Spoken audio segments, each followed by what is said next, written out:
Kidlat News Updates. Mga balita ngayon, Tropical Storm Quiapo naglandfall sa Calayan, Cagayan, baha at paglikas patuloy sa ilang lugar.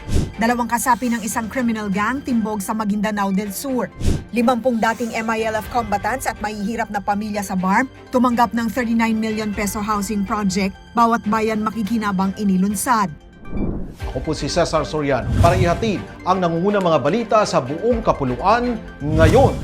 Naglandfall alas 2:10 ng hapon nitong Hulyo 24, Biyernes ang bagyong Quiapo na may international name na Noul sa Camiguin Island, Calayan, Cagayan ayon sa pinakahuling ulat ng Philippine Atmospheric, Geophysical and Astronomical Services o PAGASA. Taglay ng bagyo ang lakas ng hangin 75 kilometers per hour, pagbugsong hanggang 90 kilometers per hour at kumikilos west-northwest sa bilis na 25 kilometers per hour.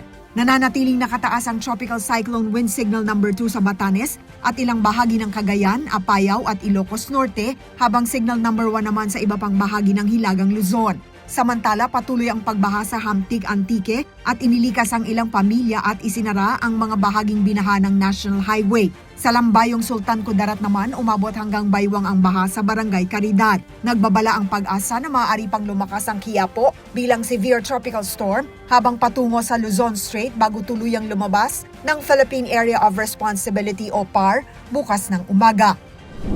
Arestado ng mga sundalo ng 34th Infantry Battalion sa Datupiyang, Maguindanao del Sur ang 2 hinihinalang miyembro ng isang bandidong grupo na tinukoy ng mga otoridad na panenekelan criminal gang noong July 21, Martes. Kinilala ang mga suspect na sina Razin Hazim at isang ALS student na kapwa iniuugnay sa grupong sangkot umano sa pangingikil at iba pang kriminal na aktibidad. Nasamsam sa operasyon ng isang .45 caliber pistol, mga granada at iba pang kagamitang pandigma. Nahaharap ang 2 sa kasong paglabag sa Republic Act 10591 at Republic Act 9516. Ayon kay Lieutenant Colonel Michael John Mangahis, commander ng 34th IB, patuloy ang operasyon laban sa mga armadong grupo, kabilang ang mga may ugnayan sa Dawla Islamiyah Hasan faction.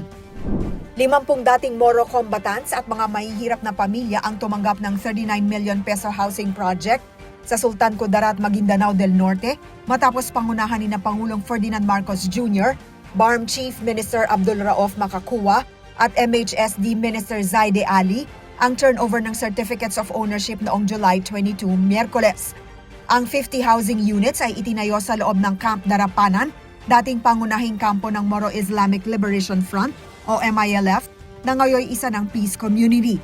Kasabay nito, inilunsad ang Bawat Bayan Makikinabang Program at Bangsamoro Government Convergence Program na maghahatid ng edukasyon, scholarship, livelihood, health, agrikultura at iba pang pangunahing serbisyo sa 2,167 barangays sa BARM.